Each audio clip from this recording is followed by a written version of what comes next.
The Chattanooga Fire Department services nearly 200,000 people and 145 square miles. And of that, we have 26 fire companies, 20 fire stations, and nearly 450 firefighters. So under Mayor Tim Kelly and the One Chattanooga plan, it's really sparked a lot of growth. And with that development growth comes the advent of new stations. We're building a new station in the Black Creek development area. There's also some development going on in the downtown district. Over the past 4 or 5 years, we've really made some impacts on getting the firefighters the tools and equipment that they need. All of our firefighters are now issued 2 sets of gear, and a lot of that is just cancer prevention and burn prevention. For example, when a firefighter goes on scene, they get their gear wet, they get it nasty, they get all the carcinogens on it, and they have a second set of gear that they can still be able to respond. So it does provide us better service, and it also protects our firefighters from those carcinogens and possible steam burns from wet gear. Last year, we were able to order 6 new apparatus. This year, we ordered 5 new apparatus. Our apparatus committee, along with the command staff, have done a really good job of building out fire trucks that are practical. Our geographical terrain provides a lot of really hilly areas, so a large ladder truck would not be practical. So not only do we build smaller pumpers that can be maneuvered easier, we've adjusted approach angles so that they don't drag when they go up some of these steep roads. And we've also lowered the hose beds on all of them to make it easier for firefighters to get hoses off there. And all that does is just translate into better service, quicker service, and safer service. We just became part of a Tri-State Mutual Aid program. That is a program that has been around Chattanooga, but it's all those outlying small municipalities and counties and other fire departments that when they need help, they can call those other agencies and they come in to help. That way the people are covered no matter whether we're busy or not. We always going to have trucks that are coming in to help, no matter if they're Chattanooga trucks or other agency departments that are coming in to help us.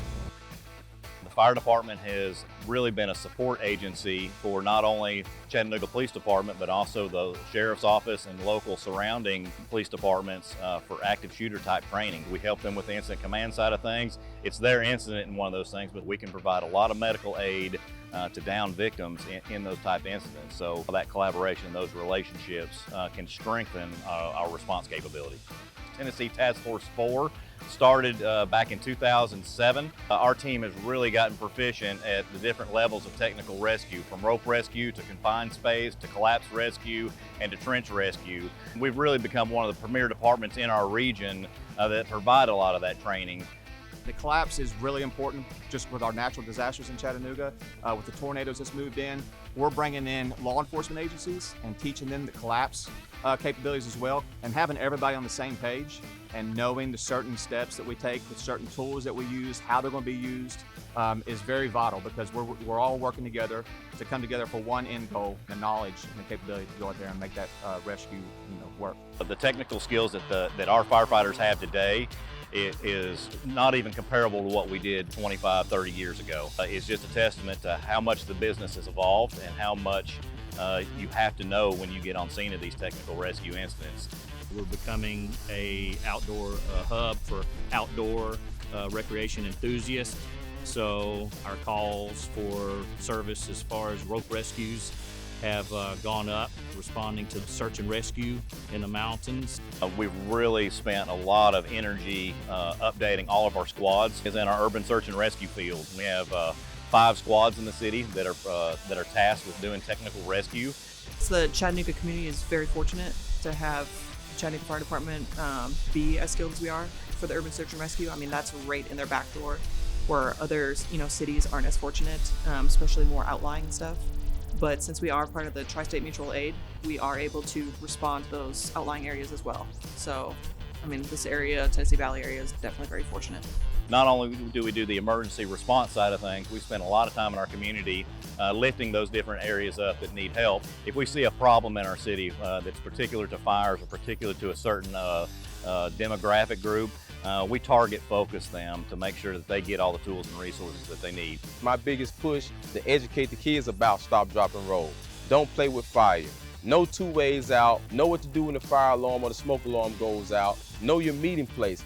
Go home and talk to your parents about your fire escape plan. So we have an inflatable smokehouse. We'll bring a group in, we'll talk about tips, and then we'll walk through, and then we have a smoke machine, which is the coolest part about it. The kids at that point will have learned so much in that small amount of time that they will actually start crawling out, and they'll go to the meeting place. So it's the coolest thing ever. It's a great experience. That's what we want to push those messages. We want to develop that muscle memory in those youth as they become young adults, and senior citizens. So we become safer as a community.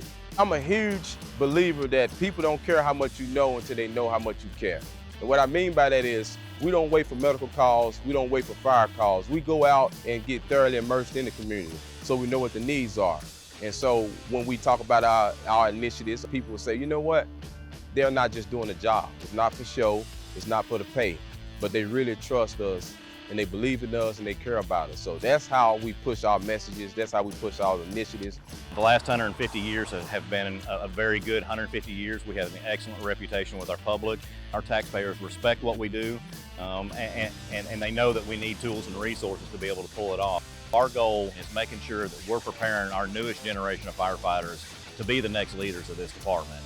We just want to set them up for success, provide all the tools and resources we can to them so that our department can be successful for another 150 years or more.